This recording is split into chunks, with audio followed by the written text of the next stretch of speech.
Today we're talking about George Orwell and some little known a little known exploration of Orwell's life that Michael discovered. Why don't you take it from there, Michael, and tell us about George Orwell? Well, in 1989, 90, 91, I was commissioned to do a screenplay. I don't want to talk about the director by name because I don't think it's fair. I think he may still be alive, and I don't want to uh, mess with that. But he's English. He's in the House of Lords, and he commissioned me through my agent to do a screenplay of George Orwell's book, Homage to Catalonia. Now, in 1936, when the Spanish Civil War broke out, the Spanish Republic had been radicalizing, from the conservative point of view, radicalizing Spanish government. They had weakened the power of the church. They were more liberal in education, more liberal in women's rights. The church was up in arms, and I say this as I hope a pretty good Catholic. The church was up in arms about it, and the military was up in arms, literally. So Francisco Franco, who was stationed in Spanish colonies in Africa, got up an army and rebelled against the Republic. At the same time, the socialists and anarchists and of Spain were also sort of against the Republic because it hadn't gone far enough. As usual, the so-called left side of the ledger was split among themselves, and the right was not. You had the communists and the socialists and the anarchists all vying for the leadership. The Republic finally armed the people, and in Catalonia, which is still a controversial place, and Barcelona, the anarchists were in charge, and they were fighting on one front. The socialists were fighting on another with the communists, and Franco and his army were proudly fascist. One of their mottos was "Long live death," and they were being supported. They became supported right away by Nazi Germany and Mussolini's fascist Italy. One of the first aerial bombings of civilians was Stuka bombers on. Oh, wow, that's a memory leap. Picasso's famous painting, Guernica. Thank you, Michael Breen. And that scandalized the world. But Orwell, whose real name, his functional name in the world was Eric Blair. He wrote under the name George Orwell. Orwell wanted to go. He said to be a journalist, but he wanted to go and fight the fascists. He got there early in the war. The war was just months old when he got there. And he joined an outfit called the POUM, the POUM. And it was made up basically partly of Spanish anarchists and partly of mostly English anti-Stalinist socialists. Now, in the United States in the 1930s, socialist parties of people calling themselves socialists were pretty weak. Communist Party was pretty vibrant. That doesn't mean there were a lot of people in it, but and you did not have much anti-Stalinist socialism in the United States.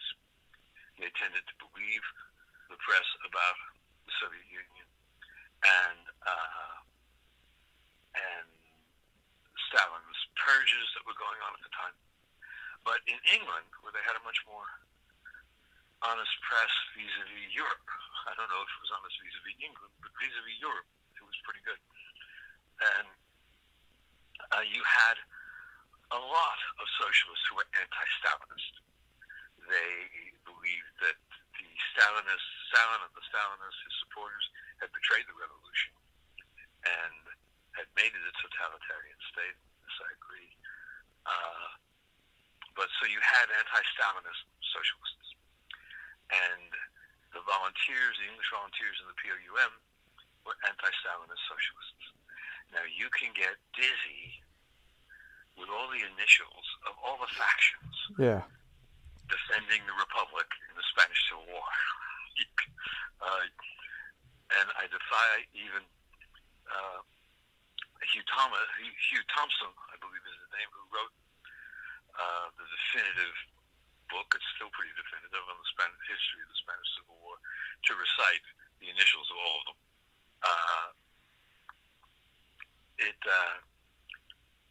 So Orwell comes into this very, very alive, very vibrant city of Barcelona at the time, and he is kind of shocked, because Orwell was kind of a prude. He was kind of shocked. He's in his 30s. Women are soldiers. They're having authority. They've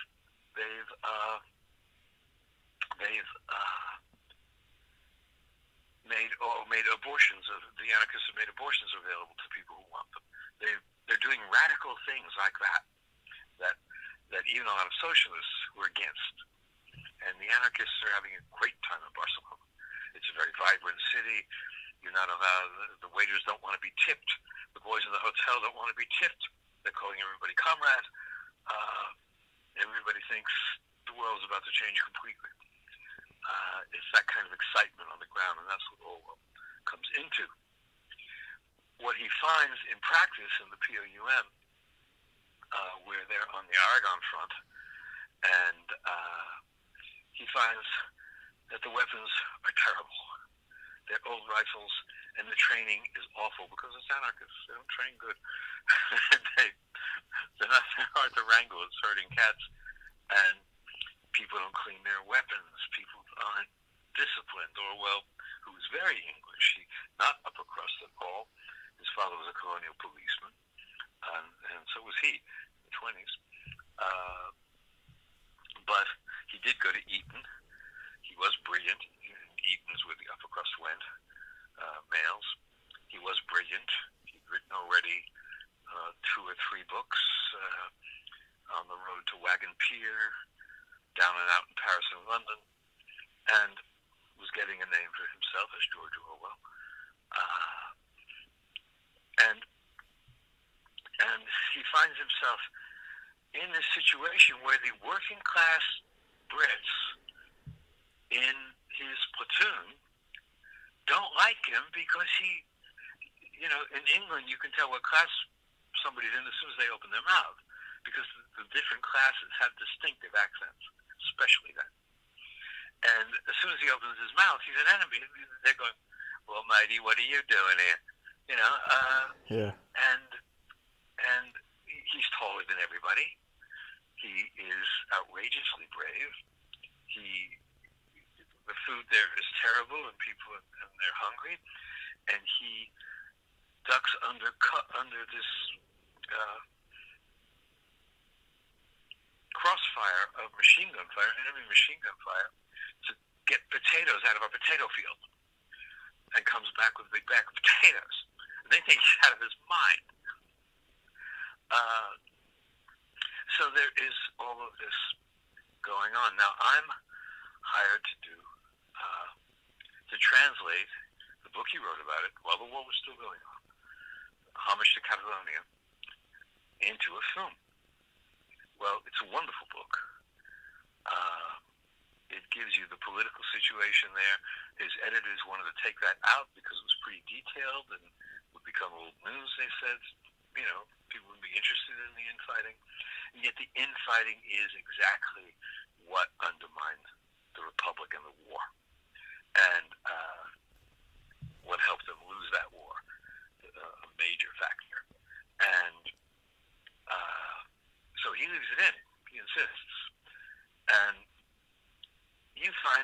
of things that are very, very interesting and kind of anomalies. You're not sure whether they should be there. And he's 33 at this time.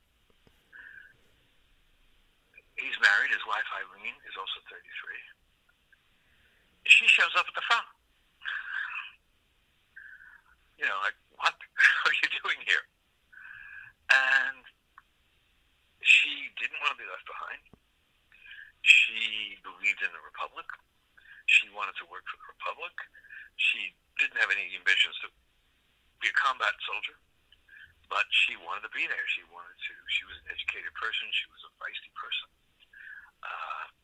She was planning on writing a book that would be a metaphorical book using animals as characters. Her idea later almost certainly contributed to Orwell's Animal Farm. She used to call him a donkey, that he was stubborn like a donkey. And, the role of the donkey in Orwell's Animal Farm. And written just after she died.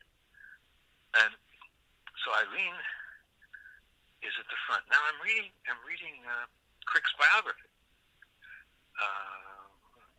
Do you remember Crick's first name? Bernard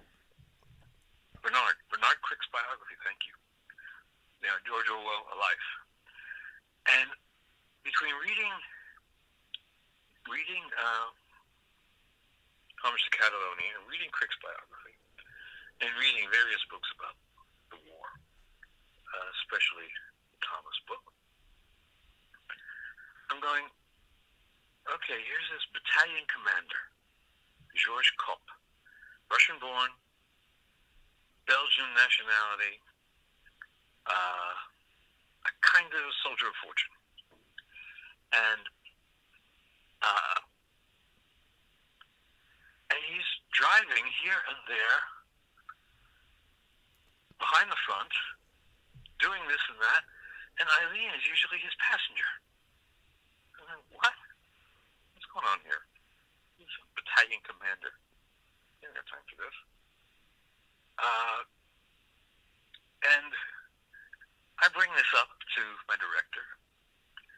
My director is going, basically, stay away from that. Just, dramatize it in some different way. And I'm saying, yeah, but it's very interesting. I mean, Bernard Crick doesn't seem curious about it. He just puts it down matter-of-factly. And Eileen and Kopp went here, and Eileen and Kopp went there. What are they doing? So I have these questions in my head. And I go to England, which was very exciting for me. Because, as I said at the time, I learned English from people who learned English. My mother didn't learn English until she was 11 or 12. My father didn't learn English until he entered first grade. They spoke Italian and Sicilian on the streets of Italian East Harlem. They spoke Italian and Sicilian in the home. My mother, though she was born here, had to go back to Sicily when she was not yet 2. Her mother had died. And her grandmother, her father's mother, took she and her brother back to Sicily. They hadn't spoken English in the house. And then in Sicily they sure didn't. And she didn't come back until she was about 11. So they were very smart people, my mother and father, and they learned English well. But they speak more grammatically than I do, for sure. But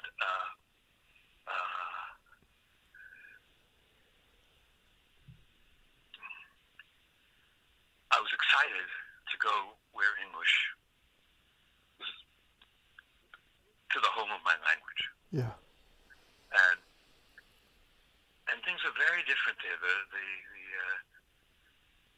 more different than I had anticipated from watching a lot of English shows on TV, going to English movies and such.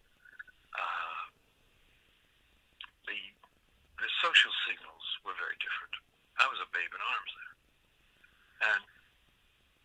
And So my director gives me various people to interview. They've done their homework. They've unearthed some people who knew Orwell, even people who'd been with him in Spain. And I was going to get to interview these people. And so the first interview was with a man who had been, or who would be, editor of Orwell's broadcasts on the BBC, late in the 30s and early 40s. He had these short broadcasts that had been published as essays. And I said to him, so how much did you have to edit? And he said, just about nothing. They come in perfect. But as we were talking, he'd been in Barcelona, not fighting, but doing behind-the-lines work. I believe his name was Smiley, but I can't. It was a long time ago, and I've been trying to find that name all morning, and I can't. There was a Smiley there. I believe this was him, but I don't know for sure. In any case, we're dining in a very exclusive Italian restaurant in London. And I had said to the director when the gig was almost over, you know, here I am doing George Orwell and all these working class things, and I've eaten in the most high class restaurants I've ever eaten at. And he blushed. He actually blushed. And anyway, I had my tape recorder. The director's main production person, sort of his secretary, but she basically kept his operation together, was with me, making the introductions.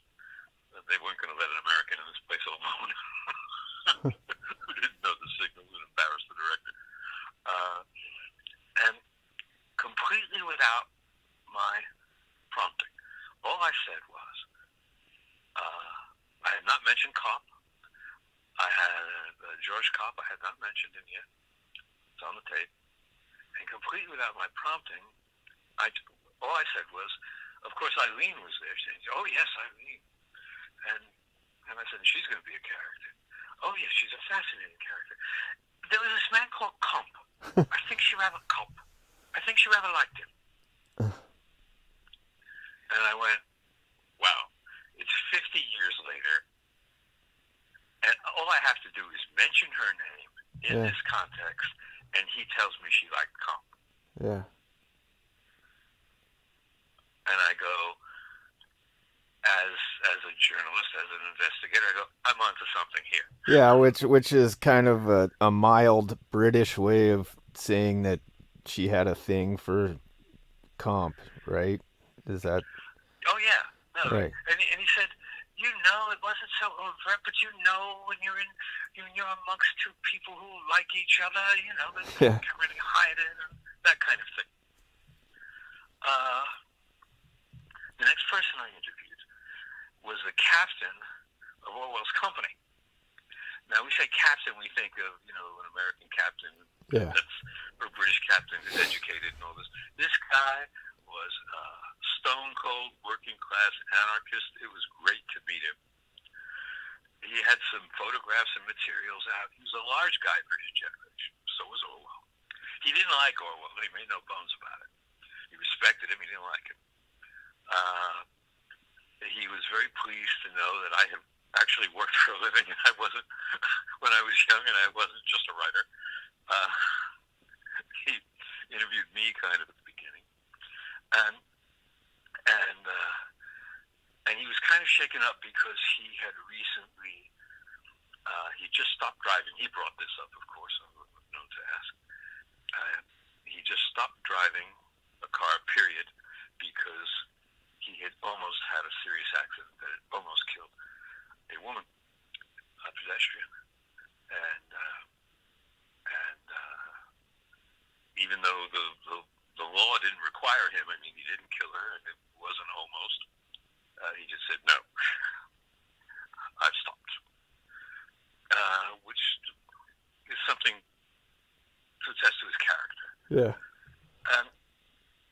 And so I'm talking, he's telling me his Orwell, a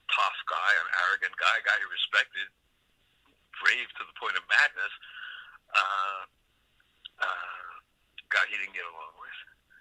And then I said, well, I was talking to Smilly, that was his name, and he said this. He said, I think they rather liked each other. And this guy says, and I'll try to do the accent, but it was very like English movie style. He said, oh, yes, I told Cop, I told him, none of your funny stuff with Mrs. Blair.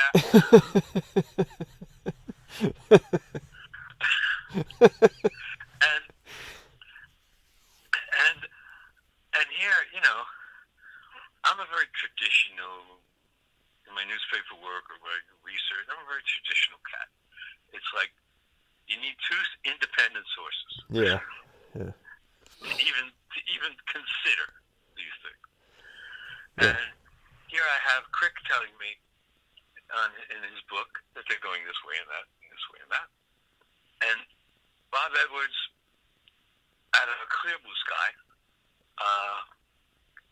it's Smiley out of a clear blue sky, he brings it up. I didn't bring it up. Yeah.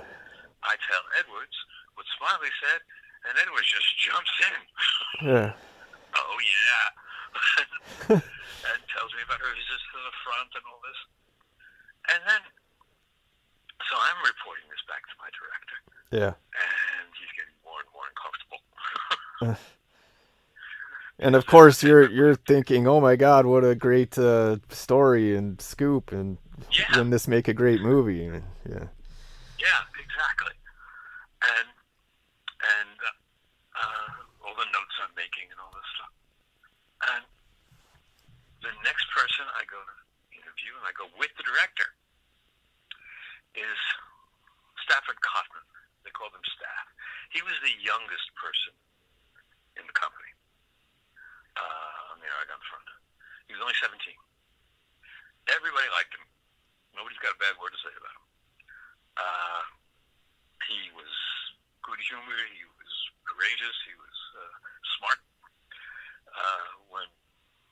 When the director and I went to his modest house in the South of England, his wife brought out English sandwiches, you know, with the white bread with the crust cut off, and was looking rather stern at us. She didn't want us to mess up the furniture. And he was very open. Now, he was only 17 in 1936, 37.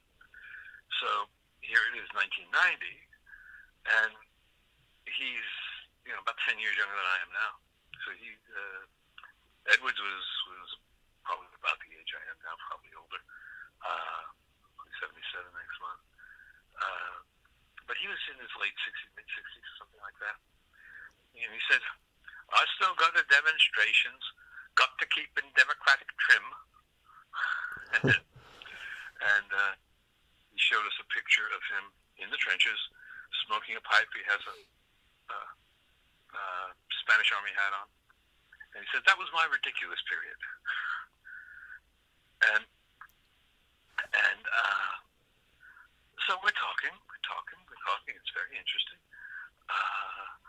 And then finally I bring up, you know, Smiley said this, and Bob Edwards said this. And he looks and he smiles slyly, and he says, I was young, but not unobservant. So I get another confirmation. And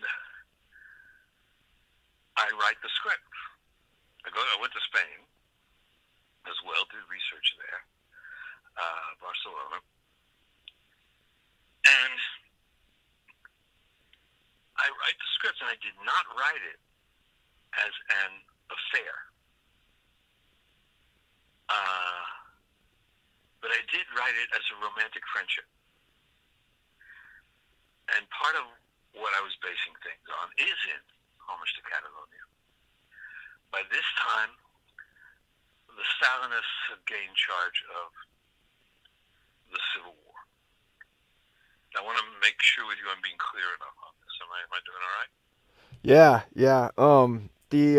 When you say Stalinist, was there a Trotskyist faction also in the? Well, that's it. The POUM was labeled by the Stalinists as Trotskyite. Ah, huh. They were labeled by the Stalinists. That's a good. Thank you for asking that. They were labeled by the Stalinists as Trotskyites. Huh. And as you know, at the time, Trotskyites were getting killed all over the world by Stalinist communists, and they were anti-Stalinist socialists. And what was going on internationally was only the Soviet Union and Mexico were supporting the Republic. The United States, England, France certainly did not want a socialist anarchist country on its border. Well, I think there's the factor of the. I mean, I think it's pretty. Some might call it propaganda, but I think it's pretty confirmed that there was atrocities being committed against the Catholic Church too by factions there. Oh, yes, no, there were atrocities on both sides. Yeah. Actually, so the French would definitely be not supportive of anything close to that. Mm-hmm. There was a report lately that I read that actually historians have not been able to confirm any major incident of atrocity against nuns and priests, especially nuns, going back beyond the propaganda and the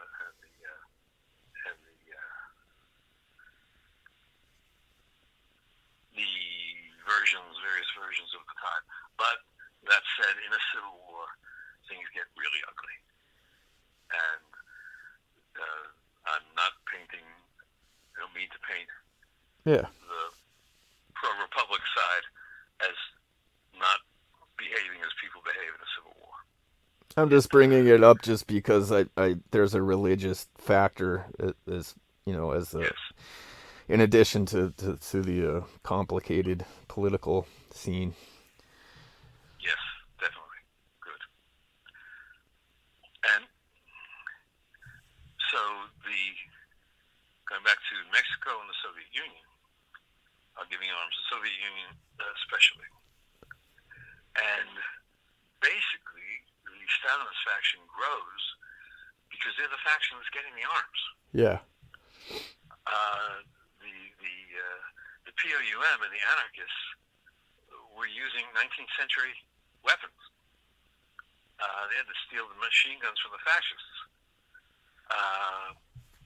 So they grew less politically powerful. The Stalinist factions became much more politically powerful within the people who were fighting for the Republic. And it's also true that both the Stalinist socialists and the anti-Stalinist socialists and the anarchists didn't want the Republic. They were looking for a revolutionized Spain. So things are very complicated there. Yeah. And Orwell is very honest about all of that in Homage to Catalonia. He's rigidly honest. So I'm writing this screenplay, and with trying to get the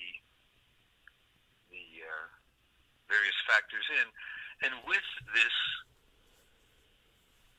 romantic friendship between Kopp and Eileen, that's driving Orwell crazy. Now you get the hint of this in Homage to Catalonia, because Kopp did a really, especially if you're Orwell, a really nasty thing. So they're in Barcelona, and Kopp's the battalion commander. They've occupied a building in Barcelona. That's the POUM headquarters. They're expecting the Stalinists to attack in the morning. The Stalinist factions are all around Barcelona. And, I mean, this is a great reason that the anti-fascists lost, because they were fighting each other more effectively than they were fighting the fascists. So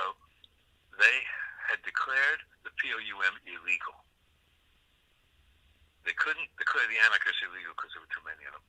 But they had declared the POUM illegal because it's basically socialist, anti-Stalinist socialist Trotskyites.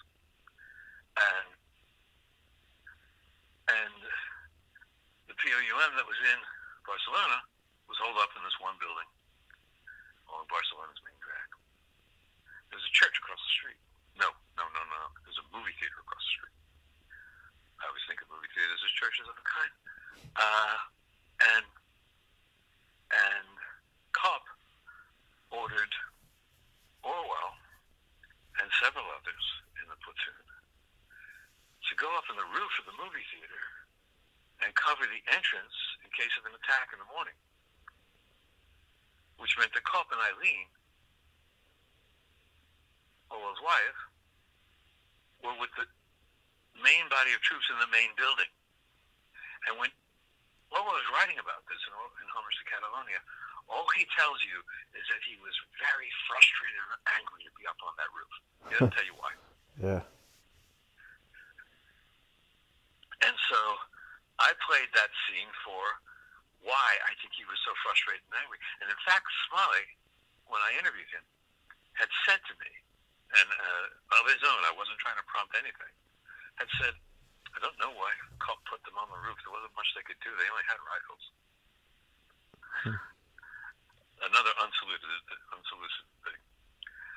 And the attack did not come. They expected to die that night or in the morning at dawn. They expected to die. The attack did not come. Everything was declared amicably settled. That was a great Bolshevik tactic.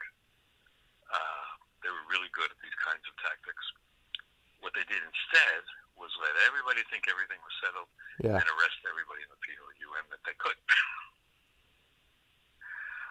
Picking them off one by one and not all together.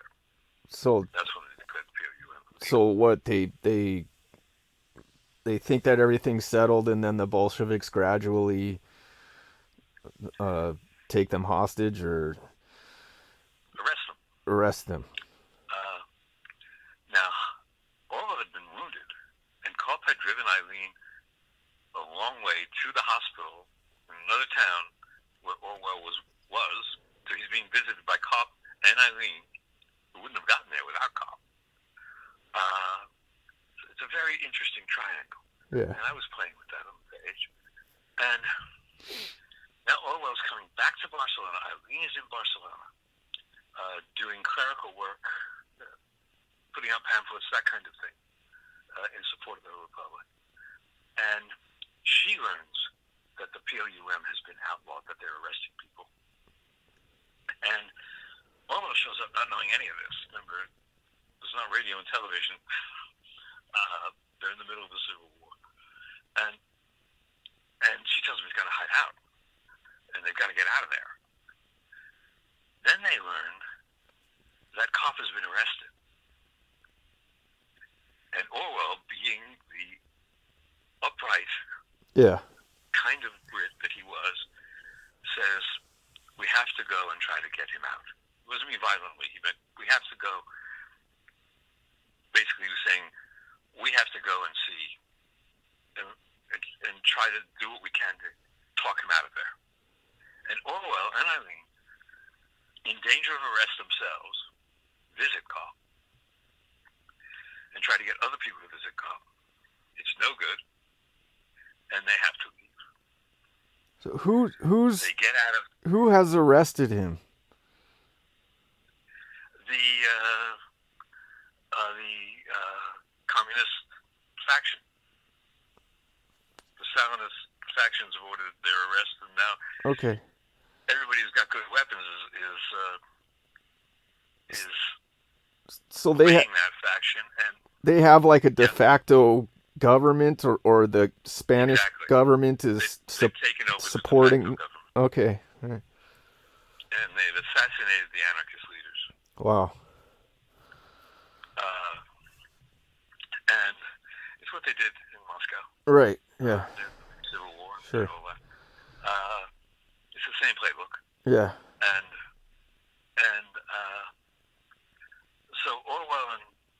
and get out of England. Cobb is in jail for about a year in Spain. Just filling out the story, and then I'll get back to what I was doing. Gets out of jail, spies on the Gestapo in Paris for a while. He's wounded again. He sustained a wound already before.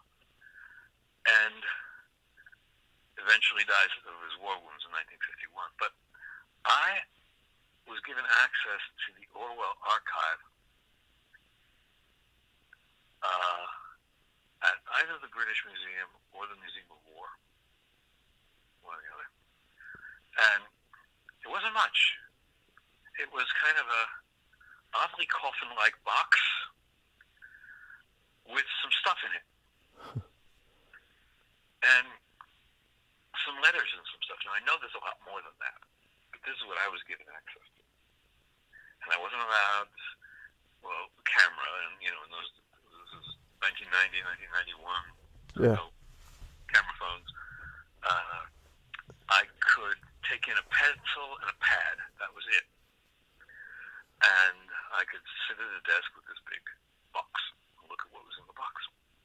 But one of the things was in the box that I copied in pencil was a letter from Eileen to Kopp after the war, asking him to send letters to her, care of her brother, and not directly to her. And I thought, that clinches it. Not that they were having a physical affair. I don't think they had a physical affair. I think Eileen was too proper for that. And I think, I doubt that Kopp would have pushed that very much because, except to be charming or something, because he did respect Eric Blair. They were kind of friends. And certainly he respected when Eric Blair risked his life to try to get him out of prison. But nevertheless, it was a romantic friendship. And even after the war, she didn't want him writing to her directly, but she wanted him to write to her. Well, the director and the Orwell estate were having none of it, and I wrote what I call my Casablanca screenplay. It was as close as I could ever get to writing Casablanca, and I thought probably it's the second best screenplay I wrote. The best screenplay I wrote with Big Bonella, and I was looking over it this morning before talking to you. And I'm surprised it's as good as it is, frankly. It's pretty good. I didn't expect it to be even pretty good after all this time. But I think it needs a rewrite, but it's still pretty good. Well, the funniest part of all of this was that was when the director wasn't used to writers pushing their own vision. In English cinema, they told the writers what to do, and the writers did the first draft, and then they told them how to revise it, and the writers did it, apparently. So the director had a manor house. Remember, he was a lord. Didn't let that on much, but he was a lord. He had a manor house.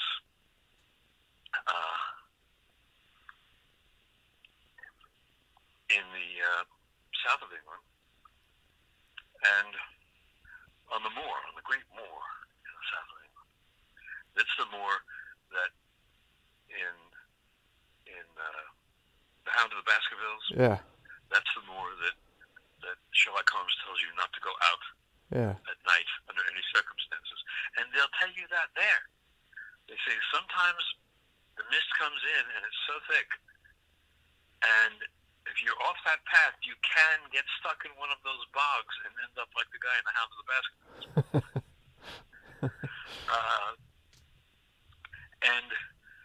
And it was wonderful to be in a real manor house, kind you see in Masterpiece Theater. The oldest of the rooms was the kitchen, a massive fireplace. Yeah. People were very, very short when that kitchen was made in the Right. 1500s, Yeah. and you have to duck. Even if you're 5 feet tall, you have to duck a little to get into the kitchen. and it's the warmest place in the house, and it was the first room, as I said. One wing was built, the wing that that my bedroom was in, was built during the American Revolution. Another wing was built before that. There were walls all around it. They did have a big Hound of the Baskerville dog that they kept away from me, thank God. They had tea. You had high tea, although they were very informal about it. The place is impossible to heat. You froze your ass off. you see those big things of Masterpiece Theater, those big houses, they're cold inside. And if you notice when you're watching English movies or TV that are filmed outside, you hardly see the sunlight ever. It's almost always overcast. And that's where I wrote most of the screenplay. And the director had a big library that looked like the libraries in those films. It looked just like it, high ceilings, floor-to-ceiling bookcases, hundreds of books,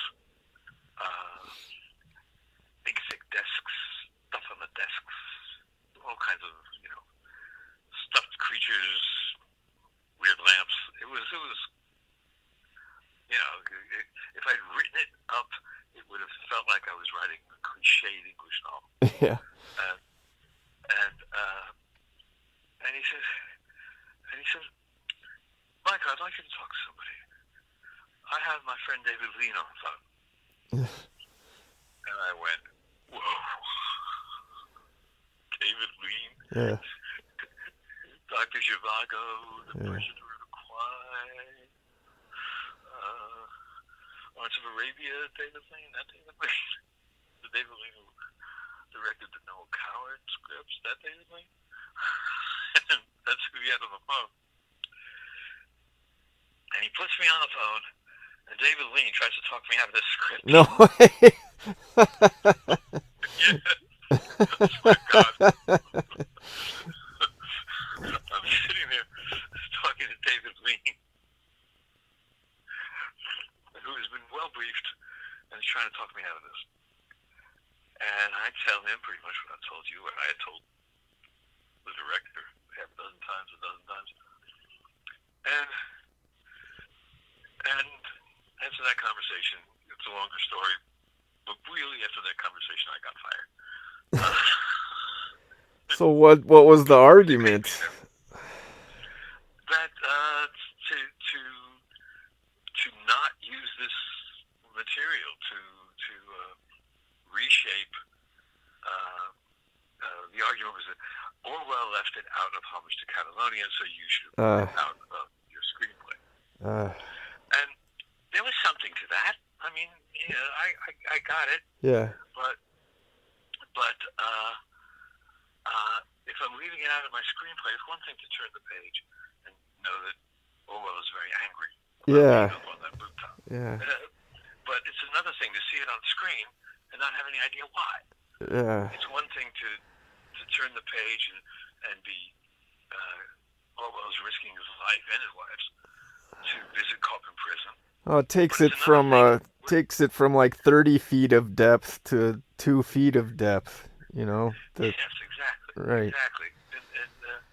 And this screenplay is really a three-way thing. Right. It becomes a triangle if you're looking at it with all the information.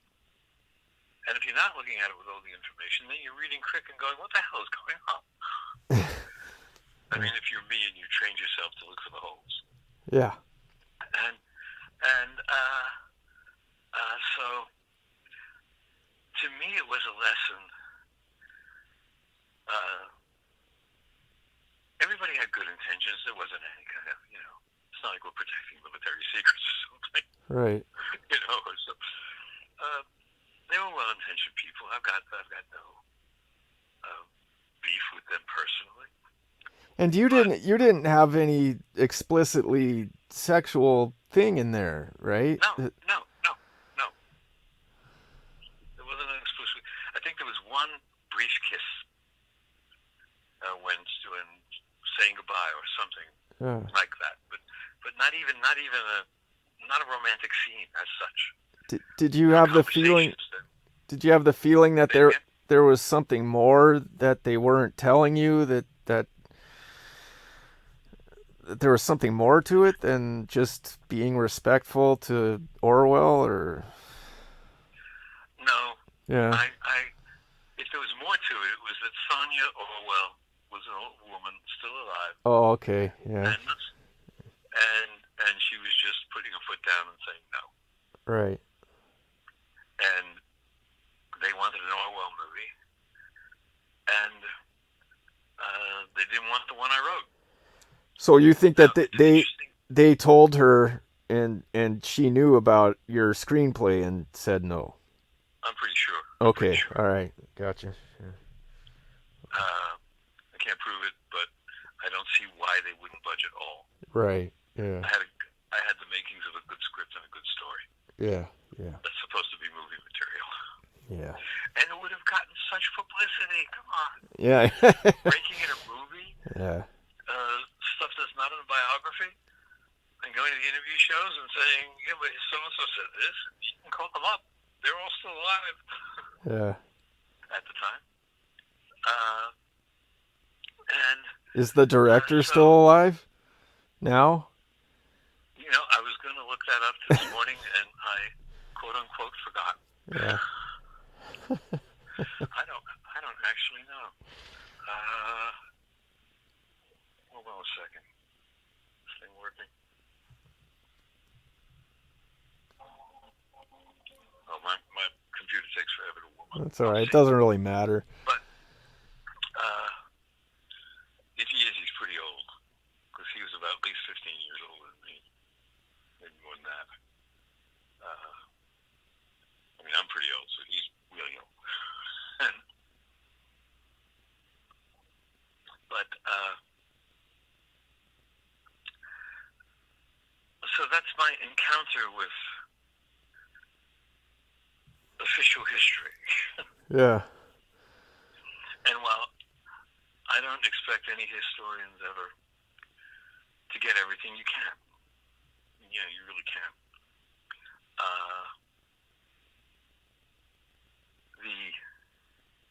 The story behind the story within the story, rarely gets told right. And again, most of it isn't poor intentions. It's because certainly in the Spanish Civil War, everything that could have been hidden was coming out by the time I was writing this stuff. There just was no point in the secrets. Franco had died. Although his mark was still in Spain. It was weird in Spain to see to turn in your passport Yeah. in the hotel, and Yeah. you couldn't. They had your passport. You couldn't leave the country without the passport. Huh. That felt weird to me, and other things. I mean, it was Franco had been dead for more than a decade, but it was still there was still that sense of ominous in some official transactions. Not the people. The Catalonians were wonderful. In fact, the best Bob Dylan concert I ever saw, I saw that week in Barcelona. Yeah. I saw that Dylan was playing and got tickets, and there were about 10,000 Catalonians, and they can really dance. And he had a smile on his face the whole time. Yeah. He was leaning into the microphone, playing his hits, and loving the audience. Yeah. And they loved Yeah. him. And there wasn't any bullshit. It was rock and roll. Sometimes when you saw Dylan, you couldn't understand what he was saying, but you could understand him that night. He was really enthusiastic about being there. That was That's probably my better most than the last time we saw him at Irvine. I'll say. No, it was much better. It was much better. Yeah. It was much better than the time I saw him in Austin in the '90s. Yeah. And that was an interesting. It was also less fascistic than when I saw him in Austin in the '90s because I there was a crew of people. There was a line. There was a crew of people, and guys coming up the line and wanting to frisk you. Wow. And this was like 92, 93. Yeah. And they're coming up the line, and I was with a few friends, and I said no. Yeah. They came to me and I said, no, you don't do that to me. And they were, but sir, da da da da. I said no, and Yeah. and my friend said no, and and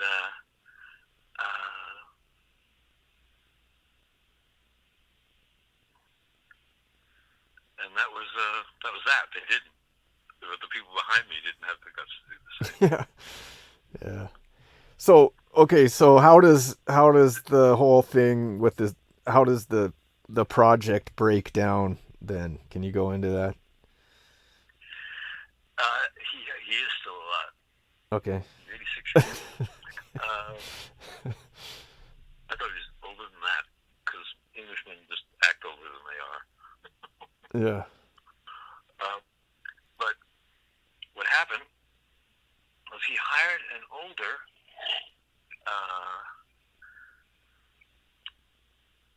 American writer named Clancy Siegel, who wrote a pretty good novel.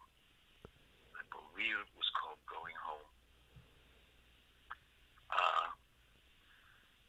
A red, blacklisted, back in the 50s.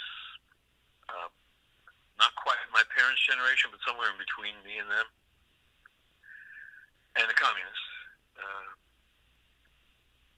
He hired him to rewrite my script, and that's the last I ever heard of him. But it never got produced. It never got produced, no. Huh. And in fact, he never made another big film. Huh. He'd made 2 or 3 big films. Well, I wonder what Clancy Siegel's take was on it.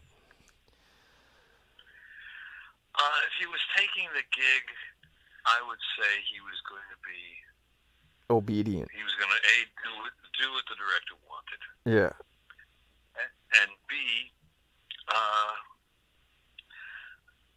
make it more of a Yeah. Yeah. What's the word? I know what you're trying to get at.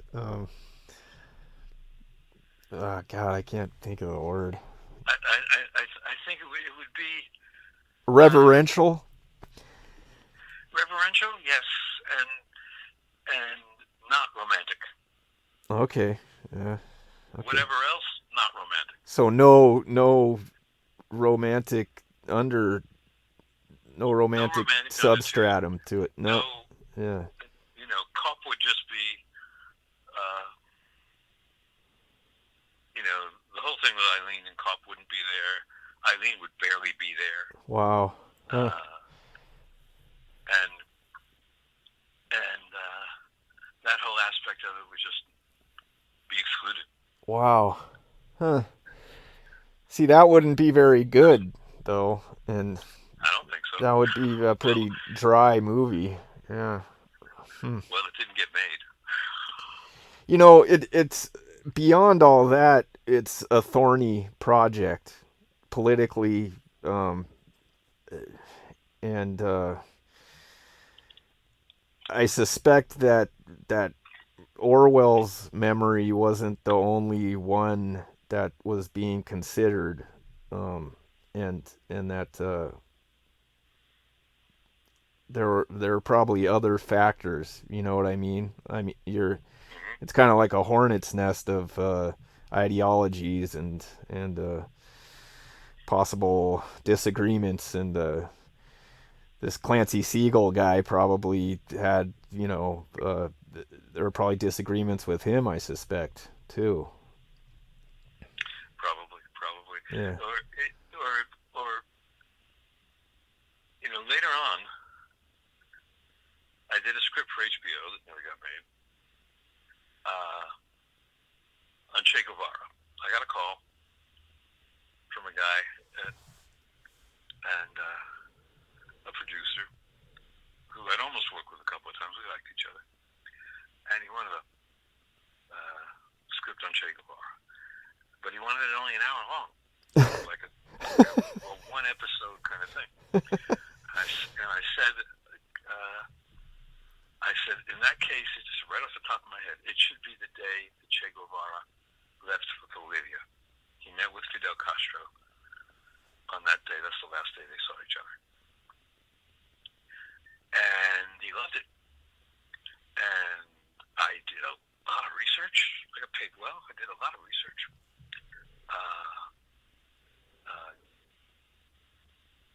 Che biographies, Fidel biographies. There was a good biography of Fidel that Fidel had approved of. I mean, it was by a New York publisher. It was published by a New York publisher. It was a fair biography, and various memories. I steeped myself in all this, and I wrote, because I don't agree politically with Che or Fidel, but I respect them as people. They were brave people. And Bolivia was a suicide mission that Fidel Che was very aware it was a suicide mission, but he went anyway. Nobody wasn't a gun to his head. He was disagreeing with Fidel in public. This was very embarrassing. Blah blah blah blah blah blah. But they were loyal to each other in their way. They loved each other. And everybody liked the script, except the left thought it was too right, and the right thought it was too left. Yeah.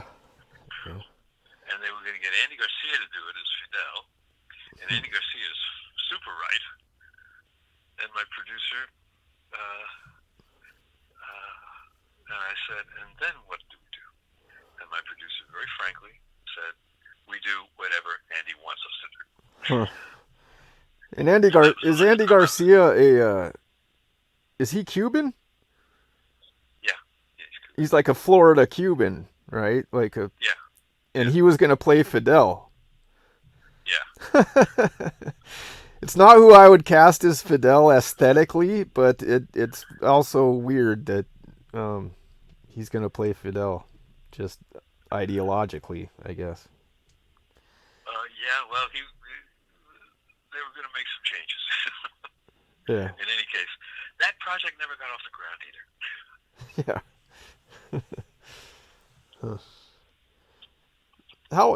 What's the percentage of things that go into initial production that far and then don't get made? Compared, I mean, like the ratio to things that do get made. I'd say that maybe, and I'm not exaggerating, maybe 95 scripts that are commissioned, paid for, don't get made. Wow. Wow. I would have said like 60 or 70%. Nah, I'd say about 95. Wow. Man. Think about it. I wrote scripts for 40 years. Yeah. And 2 got made. Man, that's a lot of money, That's so much money. And I wrote scripts to get vested in the Writers Guild lifelong medical insurance program. Yeah. And the Writers Guild benefits program. You have to have worked a lot. Yeah.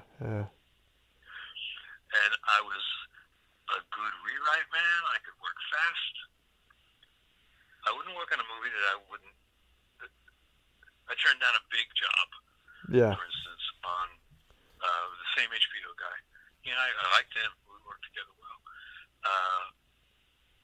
They wanted me to do a Colombian crime boss,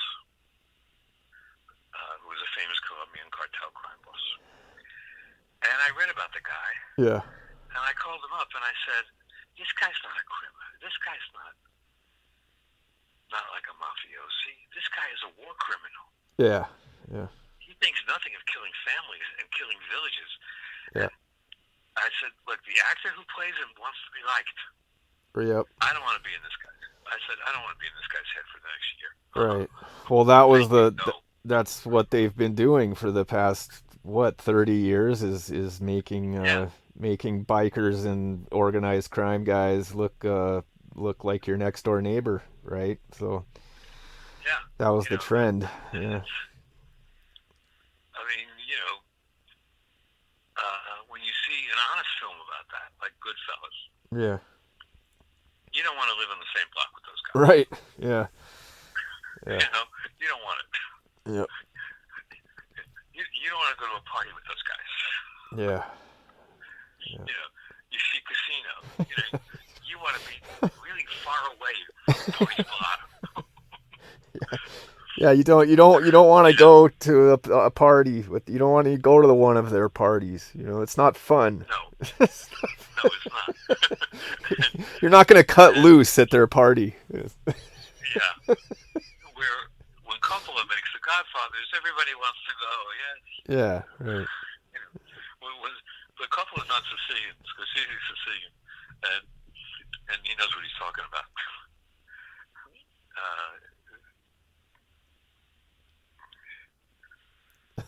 But yeah, so they. Do you think that now that there's all these streaming services and things like that maybe that percentage is less, like maybe 80% or something, or that's it? I think it must be. Yeah. I mean, you've got all these production companies. One former student of ours, Jessica Zarubica, went right from high school into trying to be in the film business, and has done, she's in mid-30s now, has done a lot of work and gotten a lot of things made as director, as producer. Huh. Low budget, streaming stuff, all kinds of stuff, and is well paid. Her life is the business. We saw her last June at the honoring of a friend of ours, a teacher at Highland Hall, who was retiring after 50 years, and she's just thriving, But she's in the kind of the other Hollywood, the marginal Hollywood. It's not independent filmmaking. Yeah. But it is stuff done for like a budget of $10 million. Huh.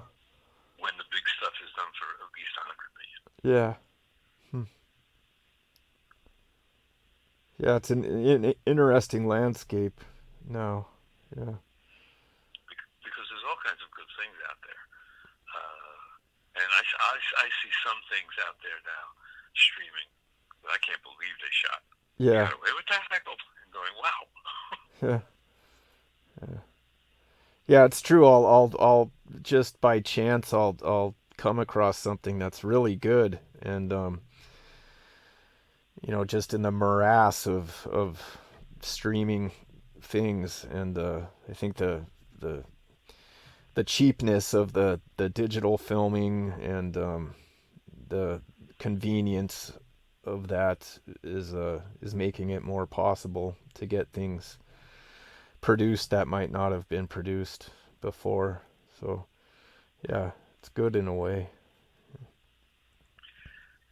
Well, the one good thing that I really appreciate about the present atmosphere is I've seen really good things from Finland, Yeah, Iceland, right. and France, and Italy, that we would never have seen. Yeah. Actors we would never have seen. Right. And Sweden, Russia, out a Russian piece just called Spies. Yeah. It's a Russian miniseries, and and and I really appreciate that. Yeah. Yeah. An Italian miniseries on HBO called My Brilliant Friend, based on the Elena Ferrante novels. Ferrante, incredibly good stuff about, you know, if you want to take the romance out of being a Southern Italian, watch that film. I Because it's about two girls growing up. They're born during the war, and they grow up, and just their whole social fabric, and it's fascinating. Yeah, that sounds good. Uh, with with uh, with actors you never would have heard of otherwise. Right. Yeah, I like that a lot. The on Netflix, the international shows. I saw one, a Polish show called the Meyer, and it Mm-hmm. there's two different seasons of it, and the first season takes place from 1980 to 1990, and then the second season takes place like 10 years later from that. But it all revolves around something that occurs in this like mid-sized Polish town when the town is going but between the Germans and the Soviets during World War II. Right, There's like right. an atrocity that occurs way back then that's like affecting these people. So it's like a triple period piece. That's it's very honest. Like it's a very honest about the Yes. first the German occupation and compared to the Soviet occupation and how women were treated in each of those things and and